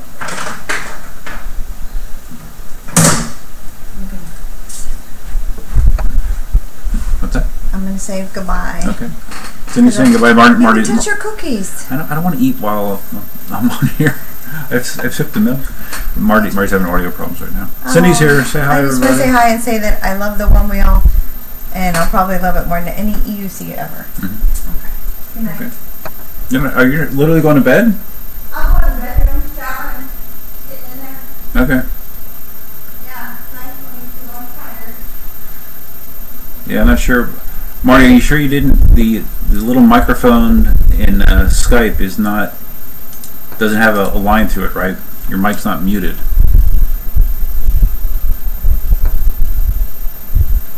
I only heard it when you reach back to touch the M Super, so it almost sounds like something was disconnected. Maybe, I don't know.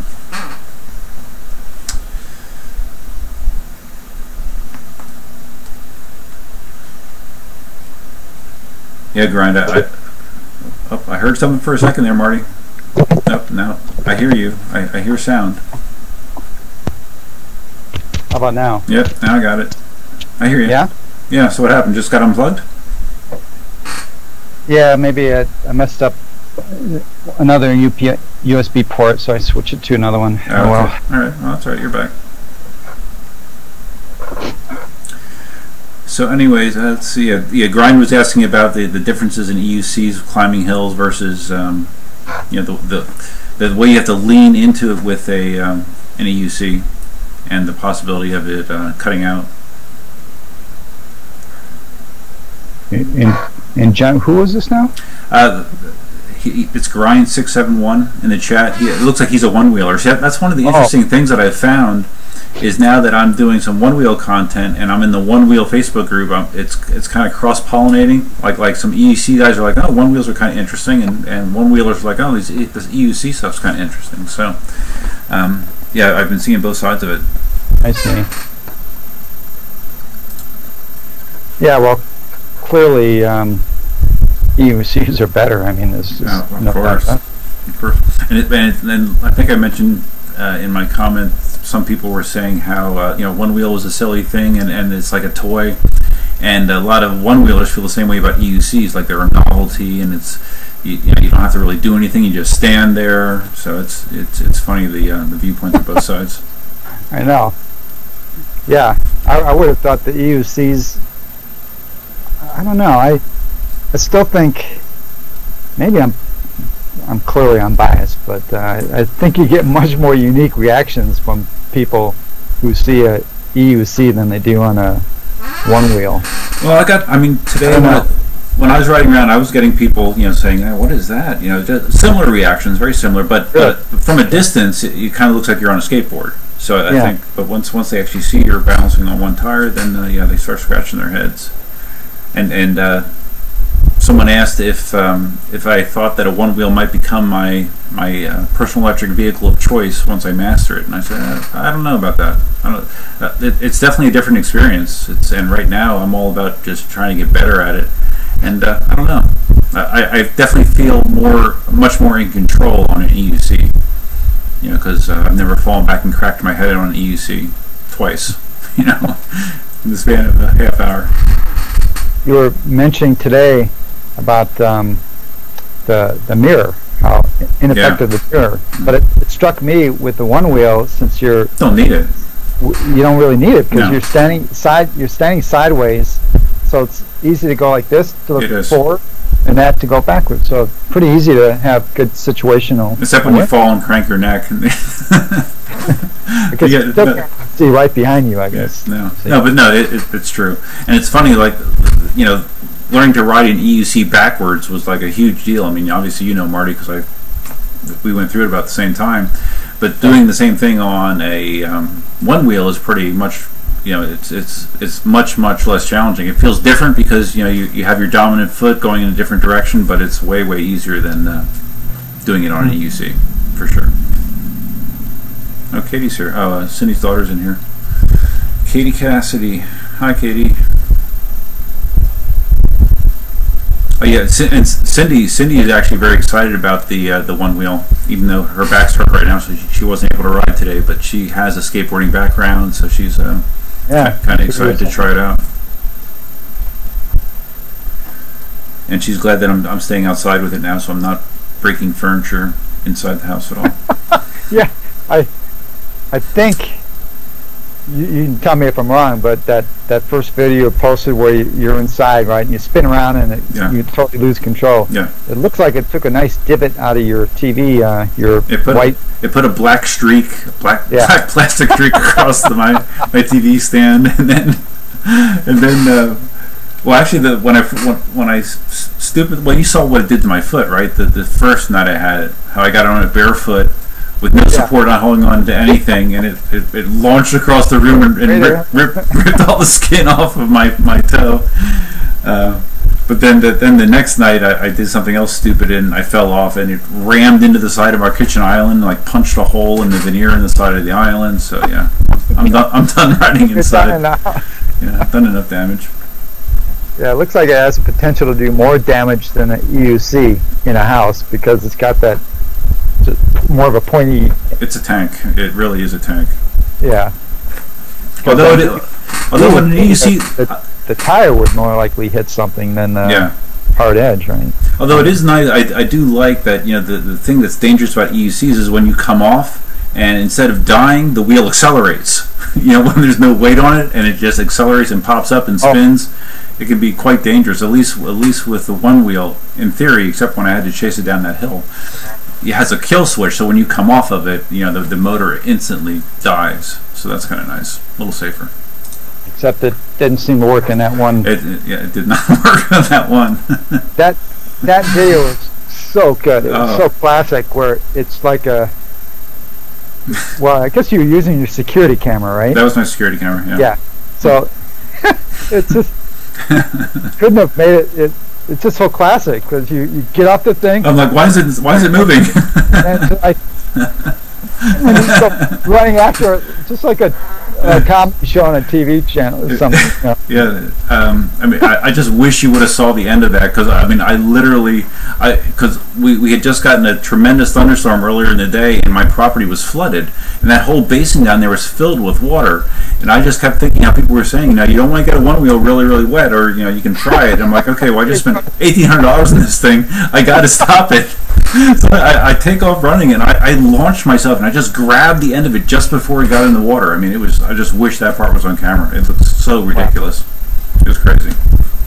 So yeah, I got a lot of good stories out of it so far.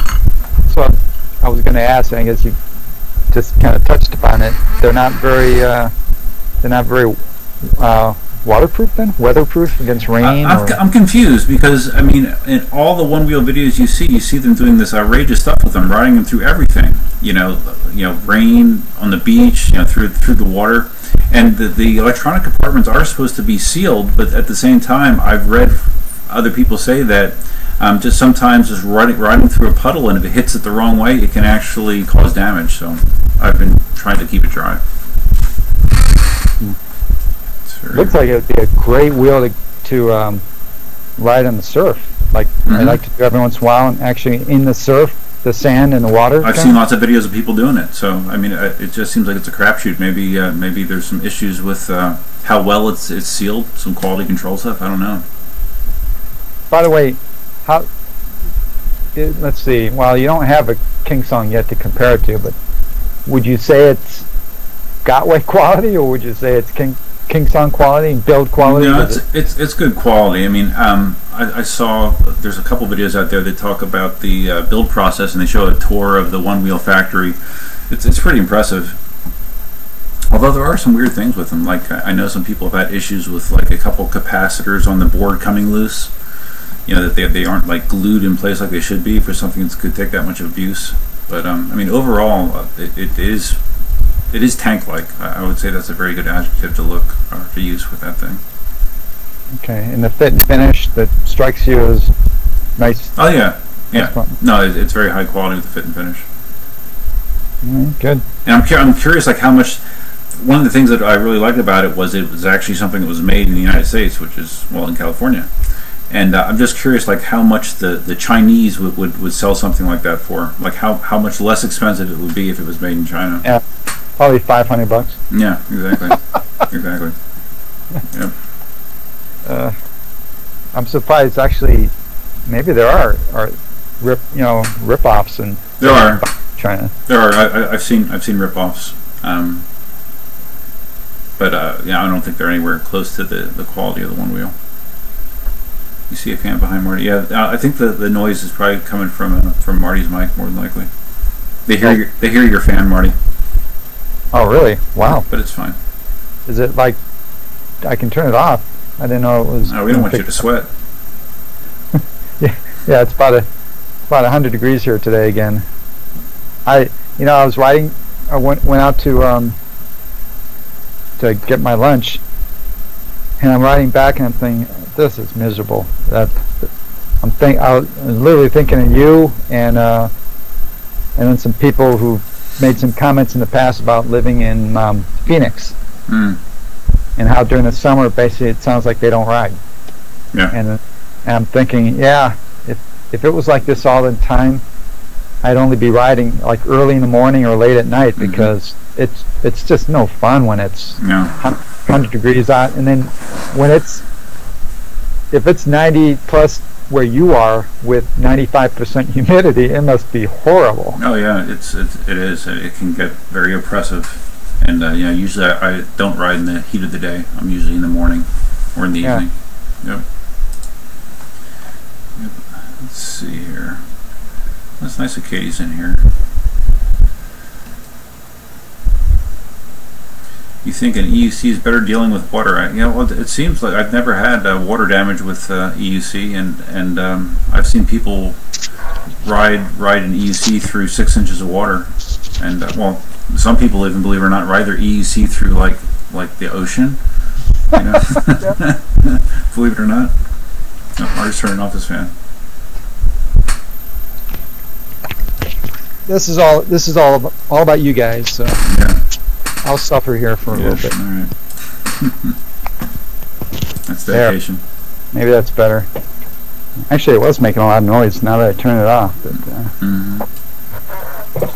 So Scout's talking about the IPS S5 with dual motors, boards, and batteries. Have you heard anything about that, Marty? No. I do remember. Well, I heard about it, but I do not see any details regarding it. Yeah, and I think just probably you heard, everyone's seen the same stuff. It's just kind of dubious what does it really mean when they talk about dual motors and boards. Yeah, I'm not quite sure how that would actually work. Yeah, you have a standby motor, or I don't know, or maybe just two different paths to power. To the motor. The reality is that the wheels are very reliable. Unless they fail out of the box, or you're riding in some extreme conditions, if you're just riding them, I don't know. I have a hard time even thinking about where a unit has actually just crapped out while someone's been riding it. Have you recollect hearing about such a thing? Not off the top of my head. I'm just thinking about my personal experiences. I've never had. You had the firmware issue with the M Super with the VS3 Plus that dumped you. That was a hard failure. But that doesn't doesn't feel like the same kind of issue that you would be designing redundant motors or electronics and. There's a lot of cost involved with that too, and complexity, I'm sure. I think we would all like to have the redundancy just for peace of mind, but I don't know if it's really actually been a problem. I wouldn't complain if I think we talked about this last time. In the future, we're still early days, guys, right? So 5 years from now, 10 years from now, it's not like 20 years from now, are EUCs not going to exist? I got to imagine they're going to be here. So given enough time, these things are just going to be amazing. We're going to probably someday battery technology is going to get truly better, where we might have double the battery capacity for the same size, right? Same size. And you just know things like redundancy are going to really be implemented, because that they can't say, oh, we're coming out with a 200 mile per hour wheel. At some point it's going to stop, and where are they going to differentiate themselves? And it's going to be like, hey, we're number one quality. We have dual redundancy motors. We have backup battery packs. We have so forth, right? So it's coming. I know what I wanted to ask you, Marty. Do you think? You haven't ridden the wheel yet, but Do you think the whole fat tire thing that Ninebot's going with is going to be something that other people are going to try to mimic? I know the M Super X is fatter, but it's nothing close to the Z10. Well, that's tricky. It sure seems like it's. I got to ride the wheel first. But after seeing what Chooch has been doing and knowing that if I reduce the tire pressure from really rock hard, kind of reduce it, and maybe it's going to be like fantastic type wheel for riding trails. The M Super X is a 3-inch wheel. I mean, it's closer than you think than to a 4-inch wheel, and it's only 1 inch. It's not like it's a pretty beefy wheel. So I don't know. I think I'm optimistic. If it's really works as it looks like it's going to, I think maybe we will. Gotway's clearly going in that direction. The M10 3-inch wheel, thereabouts. The Monster, huge wheel. This M Super X, they went with a much beefier wheel than what's in the M Super. Oh yeah. So clearly they're moving in the direction. So knowing Gotway, they're probably going to come up with a 6-inch wheel. They're just going to, just going to go way out. Well, they'll just take the tire off of a one wheel, like a 9-inch go-kart tire, and just slap a case on it. What's cool about this tubeless wheel, I guess, is and why you can go really super low pressure is you don't have to worry about things like snake bite punctures in your tubes. Right. And the trail riding that I do, you do not want to ride with a tire that has low pressure because it's really easy to hit a chunky rock. Pop it right off. Pop the bead off. Well, no, you're talking about tubeless, but for a regular. Oh, okay, yeah. You don't want to ride low pressure because you hit a rock like that, you're going to get a snake bite puncture, and I've seen that firsthand. Carlos, one of local riders that I've ridden with a ton, he said he had one failure. He had to walk out 8 miles because he hit a rock. He hit a rock and instant snake bite. With which type? Which wheel did he have that he had to walk out 8 miles? ACM. Okay. So he had a trolley handle on it? Yeah, but what happened, it was a group ride, so we had multiple people. And Jeff, one of the guys, he had his Monster, so he actually took the, and he has a seat, so he sat on the Monster, carried the ACM, and rolled out. and then we combination of rode next to Carlos and he jogged, and then we'd stop. I would run some. He'd ride on my wheel. We'd rotate around. Oh my goodness! Then after 4 miles or something like that, Jeff came back with carrying a working wheel because we all have spare wheels in our cars, of course. So he came back with another wheel, and then he was able to finish the last few miles. He was able to ride out. But that was a classic when he got home. Classic. I don't know if you ever seen a snake bite, but yeah, it's 2 slits in the tube. No, I never heard that term before. You just mentioned it, a snake bite tire, or snake bite flat.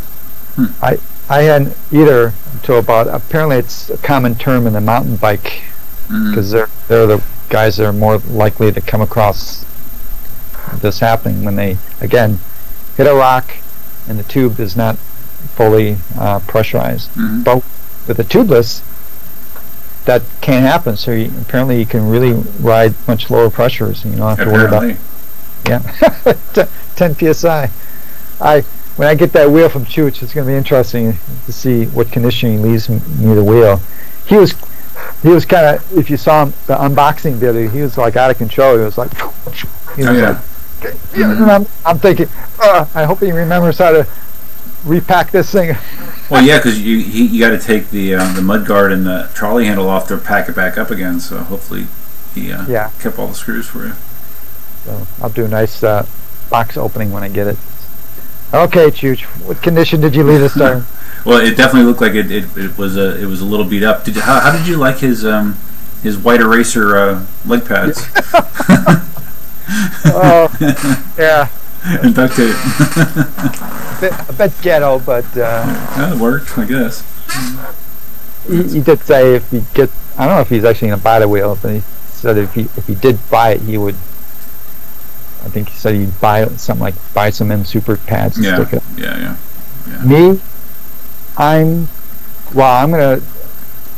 I assume he's not going to send it to me with those things still attached. I would assume so, but you never know. But if they are, I'm going to rip them off. And my intent is to ride the wheel as it's shipped. Mm-hmm. I'm going to most of my riding like that condition because that's how they sell the wheel. Mm-hmm. And we'll see how it goes. And I mean, he really makes me want to have the wheel. It's a good advertisement. Everything he says about it. But again, he weighs 120 pounds. So when he talks about it's different. Have incredible amount of torque that if you really lean into it, you can get the tire to kind of spin. Mm-hmm. I don't think that's going to happen with me with the 55 pounds that I have on top of him. Mm-hmm. I don't think the tire's going to be spinning on me. No, it didn't spin for me, definitely. So I don't know. To me, particularly the MCM5 that has no pads on it, I've kind of really come to the conclusion that you don't really need. For me, I don't think you need pads on wheels, mm-hmm. except if you're a jumper, if you need to squeeze. To grab it to jump, yeah. And for hill climbing, but for the MCM5, that wheel has so much torque that I was able to climb up the steeper hills than I've ever been on any other wheel, and I didn't need to squeeze the side because mm-hmm. it had the kind of torque. So if this Z10 actually does have lots of torque, it seems to me you wouldn't need pads. Did you ever consider taking on my suggestion of taking the the M103 up there? Because no. I'm curious if it has anything to do with a smaller diameter tire combined with a strong motor, and the M103 has a pretty sure. What is the M103 motor? Is it 1200? 800. 800. Okay, well, it's not quite as strong. But you've obviously never taken it up into. I guess with the rocks and stuff, would beat the hell out of it. Be fun though. I don't. Maybe someday, but okay, so I did put a new tire on it, so it's grippier. But the tire like you have, mm-hmm. and the one I rode 450 miles on, that thing has no grip. Right. When I took it up not even a super steep grassy slope, it lost traction and multiple times, and I fell off it because it didn't have enough grip to go up a grassy slope. Mm-hmm. I just think the wheel, it's not a trail wheel. I think it would have the power, and it might have the grip with this new tire. This new tire is pretty grippy, but it's a 10-inch wheel, and mm-hmm. Boy, the trails I ride on with the rocks and it would just not. You bottom out. You scrape it probably. It would just not be a fun ride, mm-hmm. and the pedals are so low. So someday maybe I'll take it up there for kicks, but that would be and then I am a little gun shy about the burning up anything on that guy because I already kind of fried part of the connector between the battery packs. Oh, that's right. I forgot about that. Yeah. So knowing that kind of current that gets sucked through that thing, if I go up one of those steep hills, that'd be bad. Yeah, don't hold your breath on seeing me in the trail. I won't. Yeah. All right. I'd scooter rider wants to know if you've ridden up the steepest streets in LA. I didn't know LA had steep streets. Oh yeah. I had no idea. It's got some insane sections, and Bill, Stan Anonymous, the V10F rider, he's ridden some of those. But no, I have not. I haven't ridden any of the actual street type hills. Mm-hmm. And it is different riding too. If you who was talking about this? US 69 on the forums. He used to go by KingSong 69. Okay, yeah, I remember him. Ulf is his name. I think I'm pronouncing it right. ULF. He's German. Oh, I see him on the Facebook group. Yeah. Yeah, and he was commenting about when on the video I released on these new pads. He was commenting that you don't really need the pads to squeeze the shell. He uses a technique of squatting and kind of leaning forward to go up. But I got to ask him what kind of hills he's doing that on, because the hills I ride, the trails, they are bumpy, rutty. They throw you right off. They have, lots of rocks and stuff. So it's like this. And if you're not kind of gripping the side of the wheel, it's miserable. You really, literally, it's trying to throw you off the wheel. So there's that kind of riding, and then if you're riding a pavement going up a hill, that's totally different. Man, it's smooth. You can I can totally see not having to squeeze the wheel. So different kind of riding. No, definitely. Man, Marty, you're getting close to my bedtime here. Of course, yeah. I know it's only 7 o'clock there. Yeah, the sun's still out. It must be nice. Yeah, it is. I'll go for a little ride after this. It's cooling down a little bit outside. Yeah, actually, I forgot I wanted to do my homework and see how many miles I have on my wheels, since you know pretty much how much you have. I haven't done that yet. I need to do that. I'm curious. So for the next stream, right? Yeah. So have we decided? Hopefully, hopefully you guys are enjoying this. How many do we have right now? Still got 32 in here. It's been 30 plus the entire time. Diehards, that's great. Well, I think we're going to keep doing this, right? Maybe. Yeah. Do it 2 weeks from now again. Same time, same place. Sounds good. And you never. Too bad Jason didn't hop in here. That was great when Jason hopped in at the end of the last time. Unfortunately, after you got off, but that was great having Jason in here. Yeah, I went back and I saw that. Yeah, if he jumped in, I'd start giving him some hard time, like, where are our wheels? Yeah, it would be good. Yes, John. That's what I was just referring to. Marty logs his mileage on his wheels pretty accurately, whereas I don't at all. So yeah. You didn't give me a grand total, Marty, or did you give me a grand total? No, Did you give me a grand total for all your wheels? I don't remember. Yeah, I did, and I don't have it in front of me, but I think it was something like 5,500. Okay, that's right. I do remember that. Yeah. Yeah, it's quite a bit. I bet I'm not even a third of that. You can't include your one wheel in that, by the way. Come on. All right, I won't. That might add what? Well, it might add 20 miles at this point. Yeah, right. It's funny, like in the app for the one wheel, unlike most EUC apps, the app for the one wheel is really, really good. And of course, you have these leaderboards where it compares mileage for everybody, and like there's people that have like 12,000 miles on their one wheel. It's insane. Yeah, it's crazy. So that's interesting. So the app, which I can imagine, since it's a American company, that they have a honest to God manual, right? Yep. Oh, it's like a magazine. I've never had such a nice manual for any of my other devices. And I can imagine the app is probably the same thing. Very good. But it's a social app. That's part of it. But like, I hate that. Why do you have to? Do you actually have to have an internet connection to connect up to your wheel? I wonder. I don't know about that. It connects via Bluetooth to the board. I don't think you do. You probably don't. But like after the ride, it gives you like a GPS map that it overlays your ride on and shows you how you're like almost like I don't know if you're familiar with Strava. It's like a it almost kind of like what Strava does.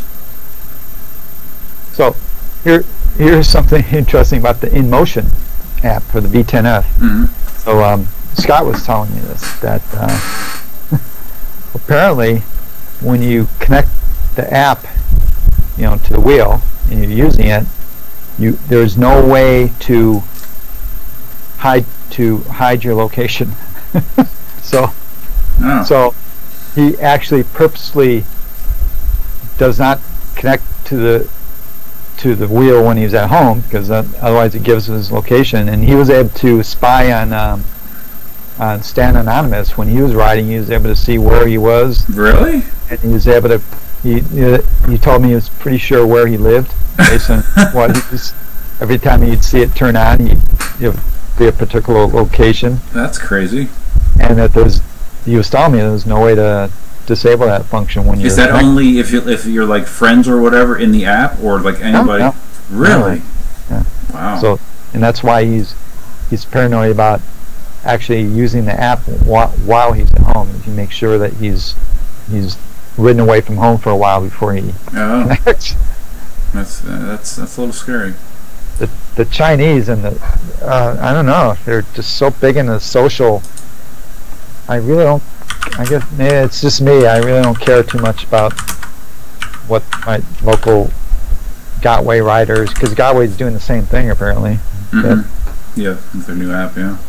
Every time I connect up to my KingSong, I don't do it too often, but sometimes when I use my the KingSong app, I have to wait for it to connect up and to start populating, show me, oh, there's 45 people online in this region, and go through all that mechanism before I can actually do what I want to do with the wheel. Oh, no, that is annoying. Oh, do you see Grind? Evidently, Grind's a one-wheel rider, but he also is getting an 18L like I am. And he said that he got an email from Jason today that said within a week of July 18th for the C-shipped 18Ls. So maybe that'll be a similar story for your MSX if they're on the same boat. You get yours in a day though, right? Yeah, you're right. Yeah, I get mine pretty quick. But that's kind of like what didn't I just say about 2 weeks? Because today's July 8th, 18th. That's 10 days from now. It's 2 weeks, yeah, a little bit more. Yeah. Okay. 2 weeks. All right. Okay. I can wait. Yeah, I got enough stuff to keep me busy. So would you agree that my thinking right now is that once I get the 18L, that having the M Super V3 is kind of redundant and not really necessary? I'm kind of thinking it wouldn't make much sense to have an M Super V3 and an 18L in my world, not Marty world, but my world. Yeah, for your world, because you have the old M Super, the original, with 840 watt battery, 67 volt. Yeah. Yeah, I have a feeling that the 18L is you're not gonna be wanting to ride them Super. Yeah, actually, it will be interesting. I haven't ridden an 18L. But you're gonna sell your M Super, right? Your V3S when you get the X, I assume. I'm not sure yet. Oh, really? I might keep it as a beater wheel for something, for ocean riding or whatever. Okay. Beater wheel. I don't know yet, but for you, I look forward to seeing your reviews when you get your 18L to let us know how does it compare in riding between the two wheels. Of course, you don't have the 84 volt M Super, but I rode James though. When James was down, I rode his 84 volt, and I could feel a difference, but it wasn't night and day to me. But I mean, I could feel a difference. It's got a lot more power, but the general feel should be pretty much the same as yours. So it'll be interesting to see how the 18L feels.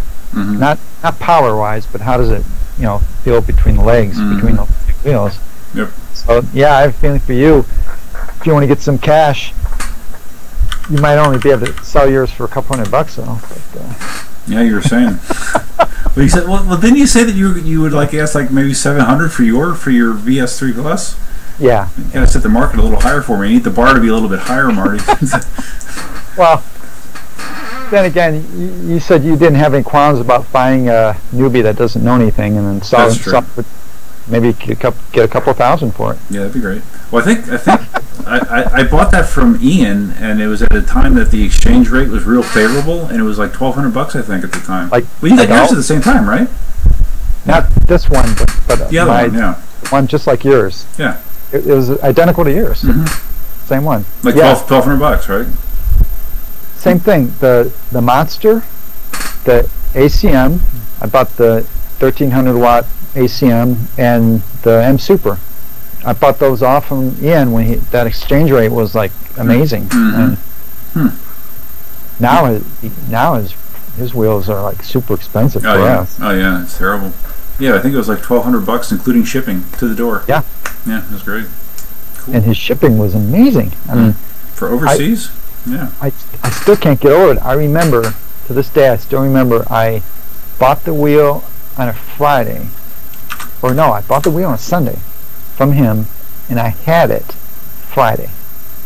It was incredible. That is incredible. Wow. And it was, I don't think the shipping was free, but it was like $50 or something, if I remember. It was pretty amazing. Yeah, that's great. Good old days. Yep. All right, Marty. I think I'm gonna pack it in. Unless you want to stay on, I can leave my computer on if you want to keep talking to people. No, I think 2 hours is wasn't it? It's supposed to be 60 minutes. Yeah. Nominally scheduled for 1 hour, so I think we've talked ourselves out. But it was fun. Yeah, we put in the time. Hope you guys enjoy this, and I guess we'll see you in a couple weeks. Maybe. Hopefully, if Chooch ever sends it, yeah, the Z10 will be sitting here during the next live stream. Yeah, that'd be awesome. Yeah, I can't wait to see. Sorry for you, San Francisco guys, but I am going to keep it for a solid 2 weeks. So it's only fair. Yeah, I look forward to it. It should be good reviews for sure. Yeah, it'll be fun. All right, guys. It was fun. All right, Marty. Thanks a lot, man. See you in a couple. All right, talk to you later.